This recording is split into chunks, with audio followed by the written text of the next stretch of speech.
selamat sore teman-teman semua. Sudah lama saya nggak kesini ya, jadi dulu ya kesini. Mungkin karena kesibukan ya, dan juga karena jarak yang memang sangat jauh dari Jakarta Pusat. Di sini ada Wawan, Pak Wawan, murid saya, sedang S3 di STF tentang Ibn Sina. Saya mendampingi beliau untuk S3. Kebetulan cocok karena memang kajian saya soal neoplatonisme ya, soal filsafat Yunani ya. Jadi memang seperti dikatakan Rosi tadi, memang bidang saya sebetulnya itu ya. S2, S3 saya itu filsafat klasik Yunani. Nah, kalau ditanya apakah relevan apa enggak relevan begitu ya. Sekarang ini saya sedang memberi ceramah di Salihara, pemikir Perancis kontemporer membaca Platon. Jadi misalnya Alain Badiou membaca Platon, kemarin sudah, hari Sabtu besok Derrida membaca Platon, lalu minggu depannya Jacques Rancière membaca Platon begitu ya. Dan kalau dibilang bahwa Yunani sudah tua, sudah mati segala macam ya, justru kalau membaca Alain Badiou yang masih kembali ke Platon, Derrida yang membaca Platon meskipun suka-suka dia begitu ya. Rancière yang membaca Platon meskipun ya suka-suka dia begitu ya. Saya justru melihat bahwa Platon itu selalu relevan gitu loh, karena tidak pernah ada orang yang bisa menyelesaikan membaca Platonnya, tidak ada. Semua cara baca Platon adalah sebuah kesalahpahaman terhadap Platonnya, dan kesalahpahaman itu menjadi filsafatnya. Jadi makanya jangan khawatir ya berfilsafat karena salah paham ya, karena biasa jadi justru itu menjadi filsafat begitu loh, unik begitu, tidak apa-apa. Lalu apakah filsafat Indonesia ya, ini 2014 saya pernah bikin simposium internasional ya, filsafat Indonesia di mana, di Kemdikbud waktu itu, mengundang sekitar 150-an ahli-ahli seluruh Indonesia begitu ya. Dan memang kesimpulannya memang gimana ya, gampangnya itu begini, kita boleh ngeklaim ada filsafat Indonesia, silahkan. Sama seperti Anda boleh ngeklaim saya adalah seorang musisi, boleh. Batu ujinya adalah pengakuan. Ada nggak yang ngakuin bahwa ada musisi? Kalau ada yang mengatakan, oh betul, Anda nyanyinya bagus, Anda menjadi musisi, Anda menjadi musisi. Nah, sama dengan filsafat Indonesia. Ada nggak yang mengakui bahwa filsafat Indonesia ini ada? Kalau ada yang ngakui, jadilah barang itu. Tapi kalau nggak ada yang ngakuin dan cuma ngecap-ngecap aja, ya silakan ngecap aja terus gitu ya. Dan tidak akan ada apa-apa. Ya, maka bagi saya persoalan filsafat Indonesia itu bukan kok harus mulai dari ini, udah mulai aja, mana produk kamu.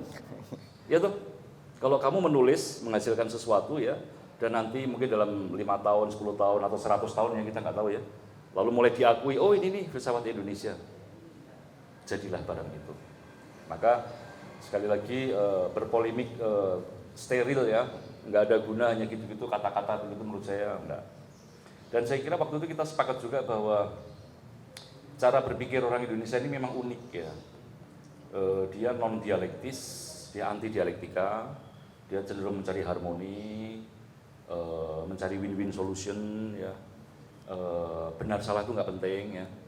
Maka kalau tadi kita ngobrol soal profesor yang pakai joki ya, ya nggak apa-apa, kita memahami lah. Atau orang lulus S1 skripsinya pakai tim gitu ya, iya. Atau S2 dibuatkan tim ya enggak apa-apa, kita memahami. Padahal kalau itu di Perancis habis.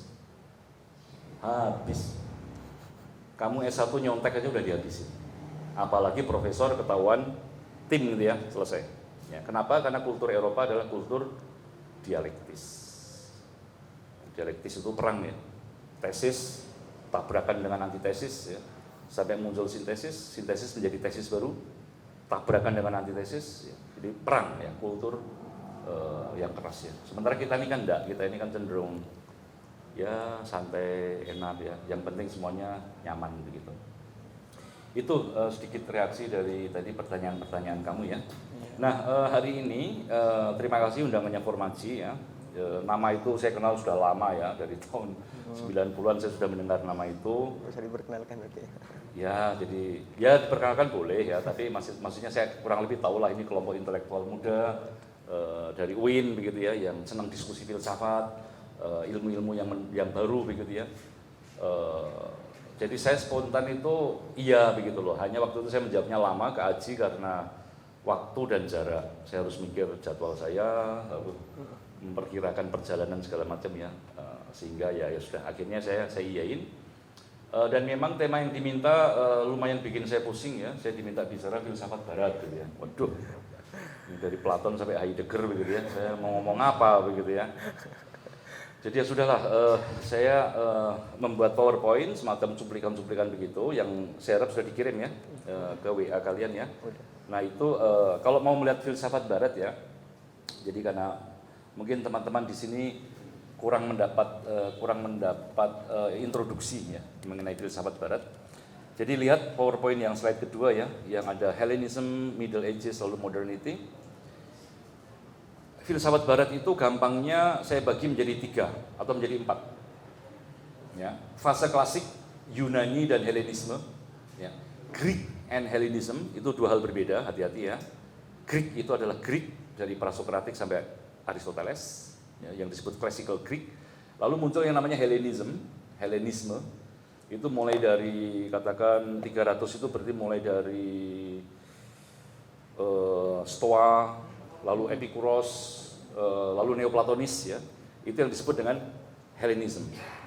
Nah pada era klasik Yunani ini, saya bisa merangkumkannya ini adalah era kosmosentrisme.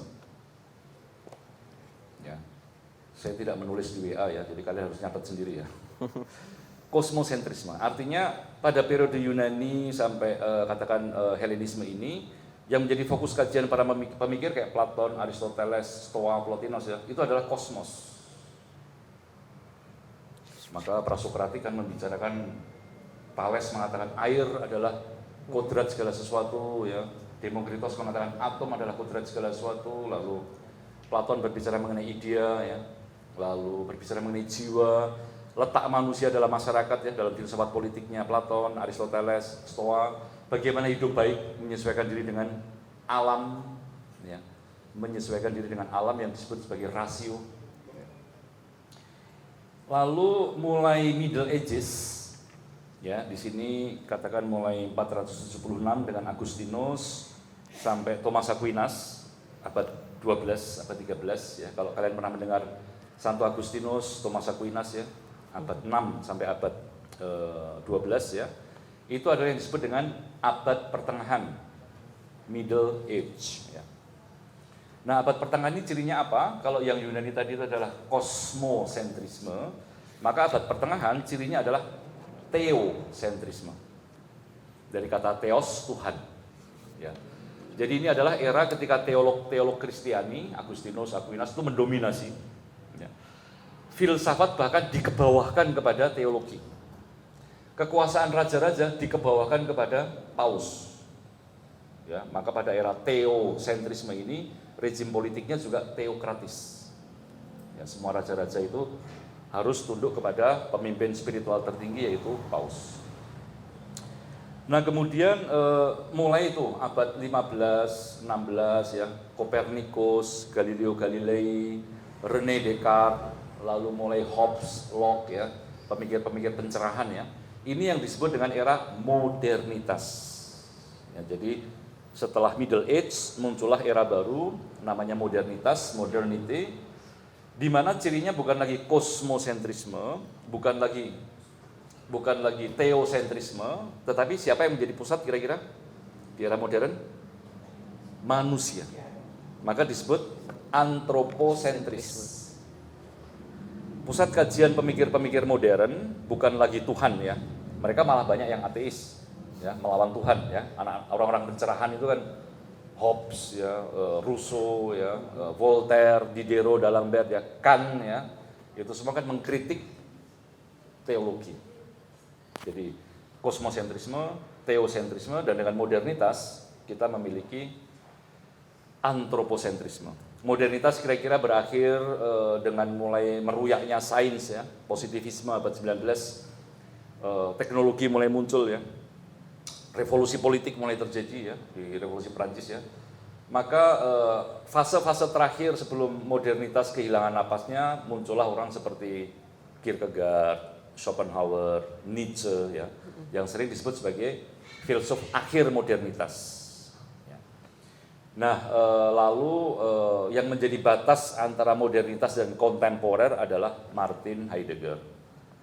Edmund Husserl, fenomenologi mulai abad 20, lalu tentu Martin Heidegger ya, yang mengatakan bahwa seluruh sejarah filsafat barat dari Platon sampai Nietzsche sampai sebelum saya adalah sejarah metafisika. Dan metafisika seperti itu selesai. Ya. Jadi tidak ada lagi pembahasan mengenai on, theos, logos. On itu being, theos itu Tuhan, logos itu rasionalitas. Selesai. Ya. Rasionalitas, subjek, manusia, Tuhan selesai, being juga selesai. Maka lalu kita masuk era kontemporer yang mulai aneh-aneh begitu ya. Ada eksistensialisme, poststrukturalisme, postmodernisme ya. Masa Frankfurt ya. Yang mana saya nggak bisa lagi membuat ciri tertentu ya. Era kontemporer adalah era yang ambiar. Ya, jadi nggak tahu ngomong apa. Makanya saya bilang ya cirinya era kontemporer itu ambiar. Karena setiap filsuf kayak Derrida mau ngomong apa, ada yang tahu dia ngomong apa? Apapun yang dia omongkan keliru gitu ya. Karena dikonstruksi kan. Rancière ngomong apa? Ya dia ngomong politik, demokrasi, tapi dengan cara yang sedemikian ruwet ya. Foucault ngomong apa? Kekuasaan ada di mana-mana. Gitu. Jadi tidak lagi ngomong kosmos, karena kosmos sudah diambil alih oleh sains. Ya. Sekarang kalau ngomong bintang, planet, nggak ada lagi filsuf ngomong bintang, planet ya. Black hole ya nggak ada. Tapi yang ngomong adalah sains. Ya.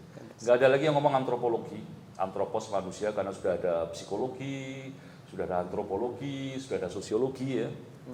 Jadi filsuf mau ngomong Tuhan juga ya sudah ada teologi ya. Makanya filsuf ngomong apa? Maka saya bilang tidak ada fokusnya, ini yang disebut dengan era ambiar ya.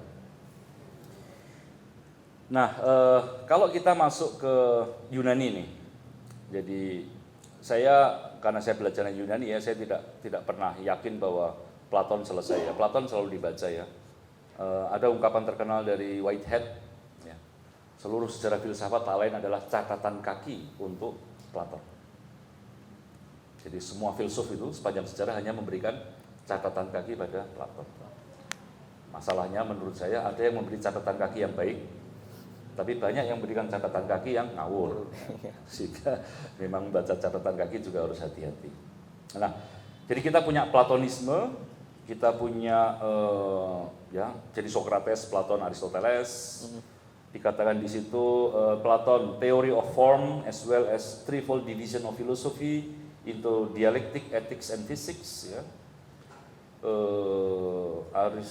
Platon ya, lalu Aristotle works scientifically from the particular to the universal, philosophy of science, ethics ya. Jadi karena fokusnya adalah kosmos, maka mereka tuh membicarakan semua. Ya manusia, ya binatang, ya dewa-dewi, ya masyarakat, begitu ya. Dan semacam ada kayak bayangan bahwa kalau semua itu sesuai dengan tatanan yang ada, semua ada dalam tempatnya masing-masing, maka disitulah yang ideal. Ya. Jadi misalnya kalau Platon kan mengatakan ya manusia itu diantara binatang dan para dewa. Ya. Kan pernah Socrates ditanya, filsafat itu apa sih? Ya, filsafat adalah cinta kebijaksanaan. Cinta kebijaksanaannya. Hanya cinta ya, jadi bukan kebijaksanaan ya, hati-hati ya. Kenapa cinta pada kebijaksanaan atau rasa ingin bijaksana? Kenapa? Karena dia bilang begini, ada dua makhluk yang tidak butuh filsafat, yang tidak butuh kebijaksanaan. Satu, binatang. Kenapa ayam tidak butuh kebijaksanaan? Ya karena ayam nggak tahu bahwa kebijaksanaan penting. Gitu. Kedua adalah para dewa.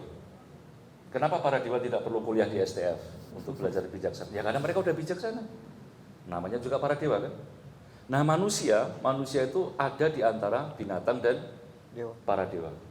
Maka manusia itu sebaiknya belajar filsafat supaya tidak bodoh seperti binatang. Sekaligus sadar bahwa ketika belajar filsafat dia nggak boleh sombong, merasa diri seperti para dewa. Ya, jadi manusia adalah makhluk antara. Maka dia disebut filosofos.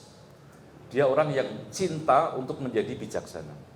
Jadi hanya cinta saja, tidak pernah meraih sepenuhnya kebijaksanaan. Dan nanti dalam politik tentu dia juga akan bicara mengenai bagaimana masyarakat itu ditata sesuai dengan kodrat masing-masing. Jadi kalau orang yang nafsu epitomia ya, epitomia itu nafsu makan minum seks ya, perut ke bawah, nafsu akan uang itu gede, ya udah dia jadi petani, pedagang, distributor ya, pokoknya yang urusannya dengan cuan ya. Tapi kalau orang yang kodratnya ada di tumos ya, di harga diri, di hati sini, dia nggak suka dengan uang, tapi dia sukanya kemegahan, harga diri ya, NKRI harga mati begitu ya. MU ya, biarpun kalah 7-0 adalah pahlawan saya. Nah, kalau orang yang hidupnya tuh di situ ya, di harga diri, maka dia menjadi tentara. Dia yang menjaga kota. Lalu kalau orang yang cinta kebijaksanaan, filsuf ya, maka dia yang lalu harus menjadi pemimpin. Ya, jadi masyarakat harus ditata sesuai dengan kodrat masing-masing orang. Karena setiap orang mendapatkan kebahagiaan sesuai dengan kodratnya. Ya. Orang yang cinta uang ya senangnya uang, bahagianya di uang ya. Kalau dia diberi buku filsafat nggak akan dibaca. Coba aja, kalau kalian punya teman yang sukanya uang ya, kalian kasih bukunya Romo Setio gitu ya. Paling ya terima kasih basa-basi aja tuh. Habis itu ditaruh di mana. Tapi kalau orang yang sukanya filsafat ya dia memang akan cari pengetahuan ya. Dia nggak peduli dengan uang ya. Dia nggak peduli dengan harga diri ya. Bahkan kalau dia miskin, dia nyek-nyek ya, dia akan tetap belajar. Karena hasratnya ada pada pengetahuan. Maka lalu di buku The Republic itu ada semacam gambaran kota yang ideal. Ya, yang Ibn Rus lalu kemudian Ibn Rus akan mengambil alih ya, mencoba menafsirkannya sesuai dengan filsafat Islam. Ada budak, ya. Aristoteles juga mengakui ada budak ya, budak. Lalu wanita itu nomor 2. Ya, wanita itu kalau di Yunani kan wanita itu kan barang milik. Jadi dia dianggap bukan manusia, jadi bisa dipertukarkan begitu. Maka jangan berbicara soal HAM ya, dalam pemikiran Platon, nggak ada, atau Aristoteles ya, nggak ada. Ya. Jadi intinya adalah kosmos, keseimbangan kosmos. Setiap orang sesuai dengan tatanannya, perannya ya, mendapatkan kebahagiaan di situ. Jadi di sini misalnya di Platon itu ya, saya membagi misalnya ada tatanan paling atas adalah intelligible, idea. Lalu manusia itu jiwanya itu di antara yang intelligible dan di antara yang material ya. Saya berikan yang di skema itu ya. Skema ya. Lalu tubuh manusia itu ada di bawah, lalu paling akhir baru benda-benda indrawi. Ya, jadi kayak ada step-step, ada tatanan ya yang memang harus dihargai. Nah, dalam jiwa manusia pun Platon mengatakan ada bagian immortal dan ada bagian mortal. Ya, jadi yang nanti akan terus ya. Maka spekulasi mengenai jiwa ya, mengenai bagaimana nanti hidup setelah mati, itu di Platon, Stoa, Aristoteles itu ada semua, Neoplatonisme ada. Tapi kalau kalian tanya di Derrida, di Rancière, Alain Badiou, nggak ada yang peduli. Nggak ada yang ngomong soal jiwa ya, nggak ada.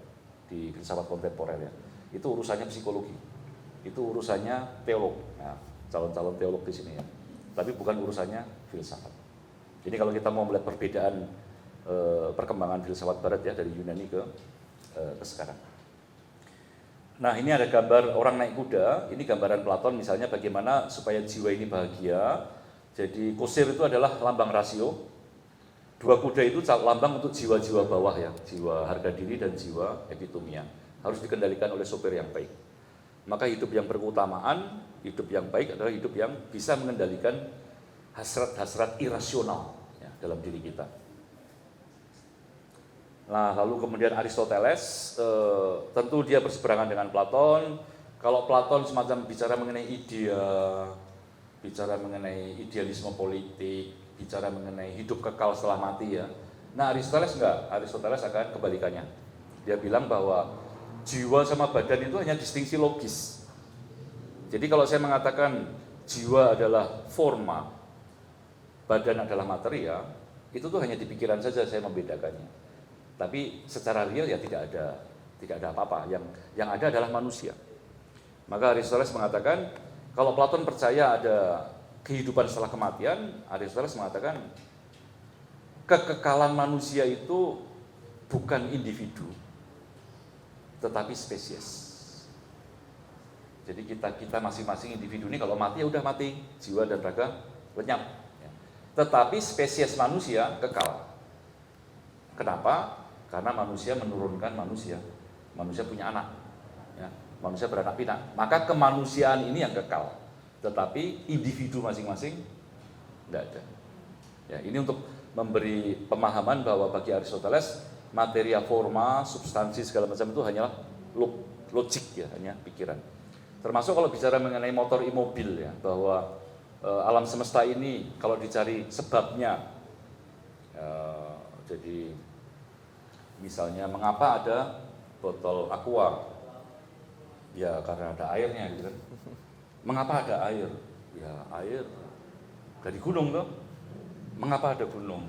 Ya gunung kan dari lempeng-lempeng tektonik yang ketemu. Mengapa ada lempeng tektonik? Ya lempeng kalau terus cari mengapa terus ya kan pusing ya, nggak akan pernah selesai ya. Maka lalu Aristoteles mengatakan ya kita harus mempostulatkan sebuah mengapa yang tanpa mengapa lagi. Ya.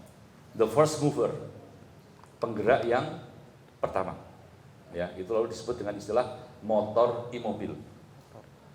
Motor tapi imobil.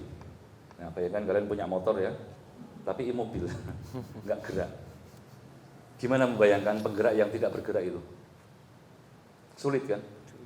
Nah, kalau saya memahaminya, karena ini hanya logika di Aristoteles, motor imobil itu ya forma itu sendiri. Forma itu adalah motor imobil.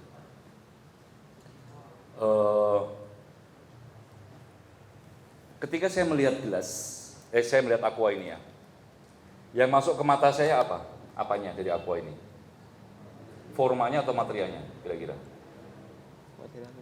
Material. Oh berarti ini airnya, botolnya masuk ke mata saya, berat gitu ya. Yang masuk apa ke mata saya? Formanya. Hanya bentuknya doang kan?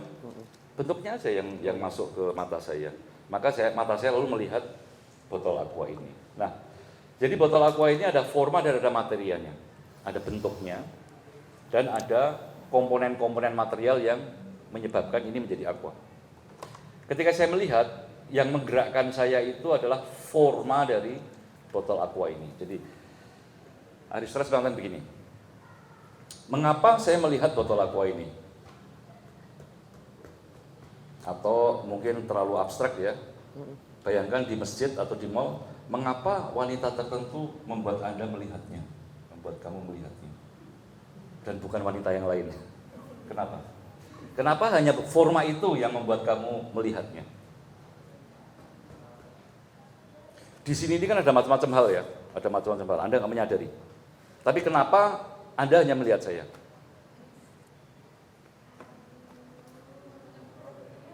Kenapa? Ya karena saya ingin melihatnya, Romo. Selesai kan? Kenapa saya melihat aqua ini? Ya karena saya ingin melihatnya. Kalau saya tidak ingin melihatnya, saya nggak akan melihat. Termasuk di masjid, di mall tadi itu ya. Mengapa cewek itu yang kelihatan sama kamu sementara ratusan cewek yang lain tidak menarik hati kamu? Ya karena kamu pengennya melihat cewek itu. Jadi forma cewek itu, forma botol ini, forma inilah yang menggerakkan saya melihatnya. Sementara forma ini yang nggak ngapa-ngapain. Itu makanya disebut motor tapi imobil. Ya, dan kalau kita menyelidiki teks-teks Aristoteles di De Anima, bagaimana dia menjelaskan proses penglihatan, proses pendengaran, ya semuanya ke situ ya. Nah perkara kemudian di abad pertengahan ya, oleh Thomas Aquinas motor imobil menjadi Tuhan, ya sudah itu memang era teosentris ya, semuanya dibaca, ditafsir ya dengan sudut pandang Aquinas, sehingga lalu Aristoteles itu diteologiskan.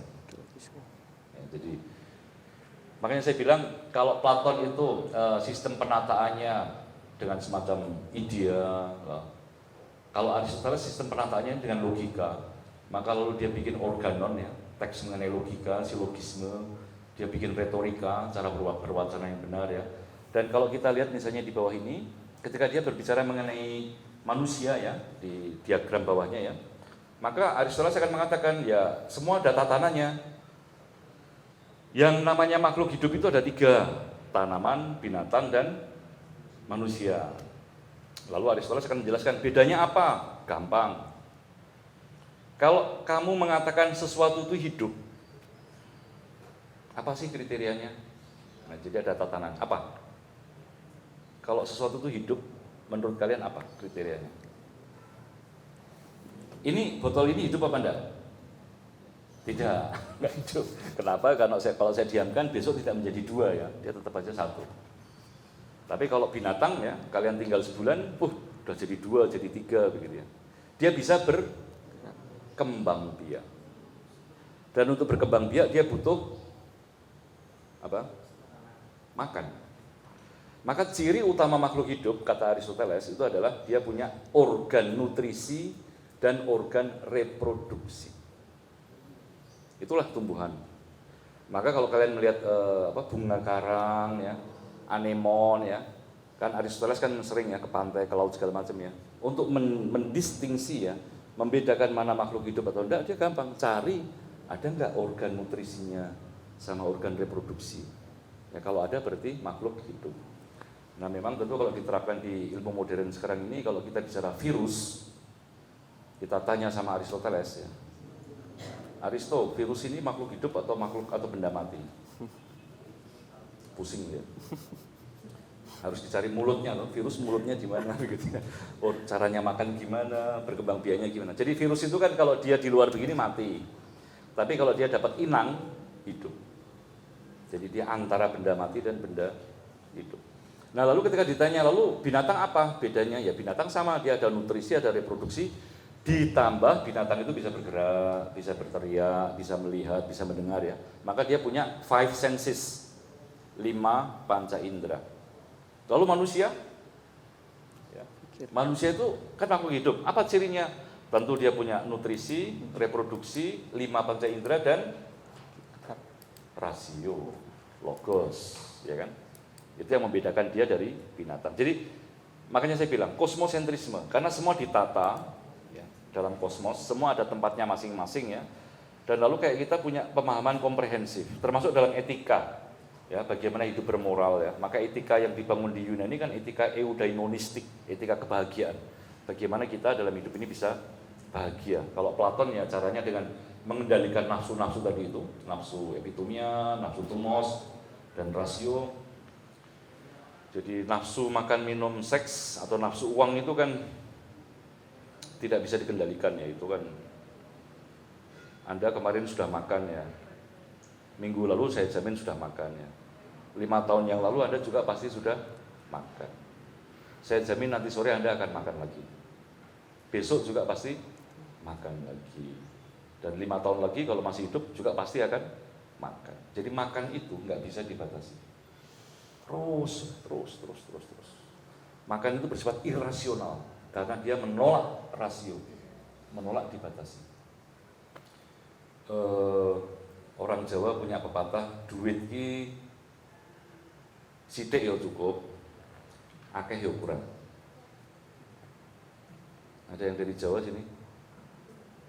Banyak insya Allah. Ada yang tahu artinya enggak? Uang itu sedikit ya, cukup. Tapi kalau banyak, masih kurang. Ya kalau kalian masih mahasiswa begini, kalian hidup dengan budget sebulan berapa? 2 mungkin. 2 juta? Iya. 2 juta cukup tuh untuk hidup mahasiswa.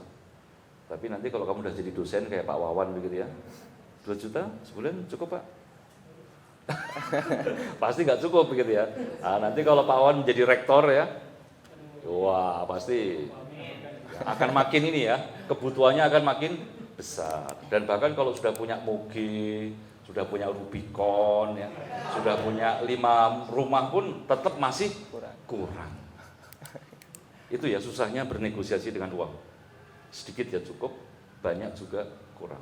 Itu makanya Platon mengatakan, keutamaan paling pokok manusia adalah mengendalikan epitomia, hasrat akan uang ini.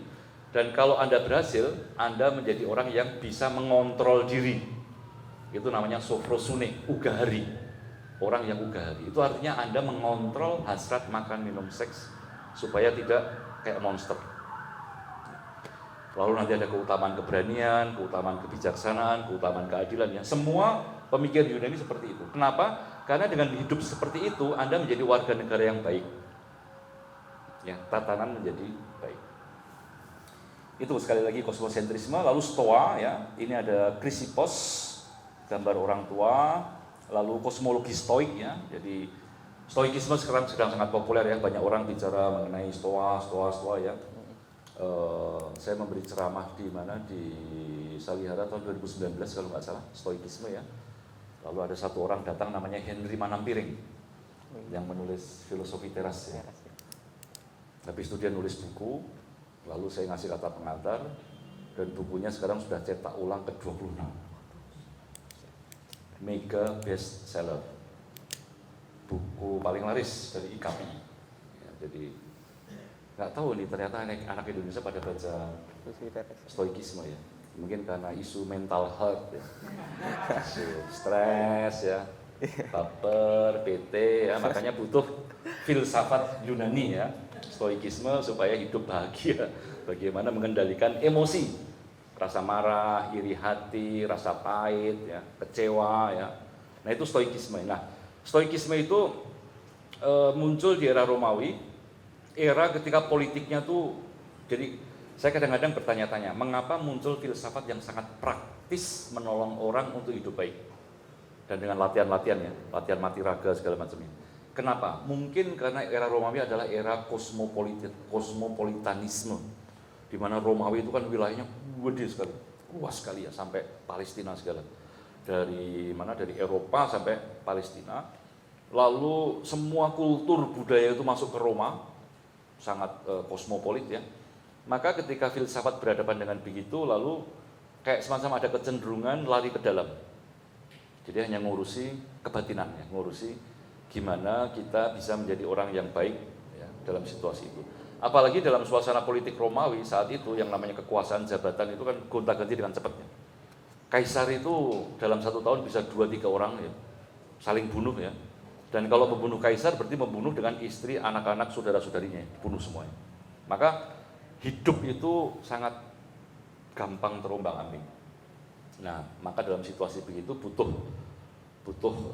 pegangan ya, cara melatih batin mental sekuat baja supaya kamu tetap tenang dalam situasi apapun. Nah, dalam kosmologi stoikisme yang materialis ini ya, dia mengatakan bahwa alam semesta ini ya dari api ya. Dari api lalu muncullah semuanya ini. Dan nanti satu titik ketika alam semesta ini mengalami tegangan yang paling besar, maka alam ini akan meledak. Kiamat begitu ya.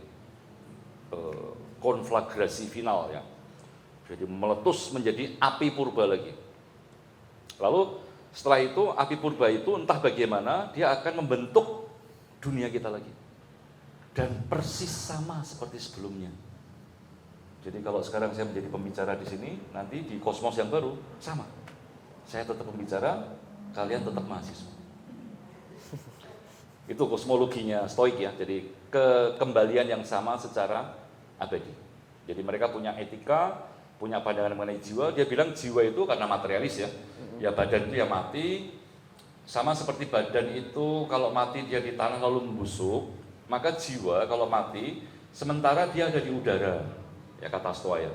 Tapi kan banyak orang mati, nanti udaranya kan pasti penuh. Kalau orang mati jiwanya nggak hilang-hilang kan, maka jiwa juga di udara pelan-pelan akan hilang. Jadi materialis murni ya. Jadi dan dengan neoplatonisme, Plotinos ya 204-270, di diagram itu yang saya berikan ada Tohen, ada Nous, ada Psuke ya. Kita makin punya gambaran lengkap mengenai kosmos. Bahwa pada awal ini teori emanasi yang terkenal ya, teori apa? Bahwa semuanya berasal dari sebuah pancaran dari yang tunggal ya, yang satu ya. Plotinos mengatakan semuanya berasal dari yang satu kemudian menjadi intelek berubah menjadi jiwa kemudian memunculkan alam semesta, dunia, diri kita ya, semuanya ada di dunia ini ya. Dan tugas kita adalah kembali menyatu dengan yang satu. Nah ini, saya kira ini puncak kosmosentrisme dari filsafat Yunani, di mana semuanya diterangkan, tatanan diterangkan, letak manusia di mana, letak binatang di mana, politik di mana, etika bagaimana hidup bahagia, jadi semuanya diterangkan ya dengan komprehensif ya. Dan nanti memang dengan neoplatonisme berakhir jenis filsafat ini. Karena lalu muncul yang namanya Kristianisme, lalu muncul yang namanya Islam, ya abad 7 ya, yang kemudian akan memblending Platon, Aristoteles, Stoa, Neoplatonisme ini menjadi filsafat Islam atau filsafat Kristen. Maka kita beralih ke era Middle Age, ya, abad pertengahan, di mana fokus kajiannya bukan lagi kosmos, bukan, tapi yang menciptakan kosmos, namanya Tuhan. Ya, Yunani, tolong pahami, Yunani tidak mengenal penciptaan. Untuk orang Yunani, alam semesta ini dulu sudah ada, hari ini ada, besok juga akan tetap ada. Maka ketika mereka menerangkan tentang kodrat segala sesuatu adalah air, atom, idea, ya mereka hanya menerangkan dalam kerangka kosmos yang sudah ada, selalu ada, dan akan tetap ada.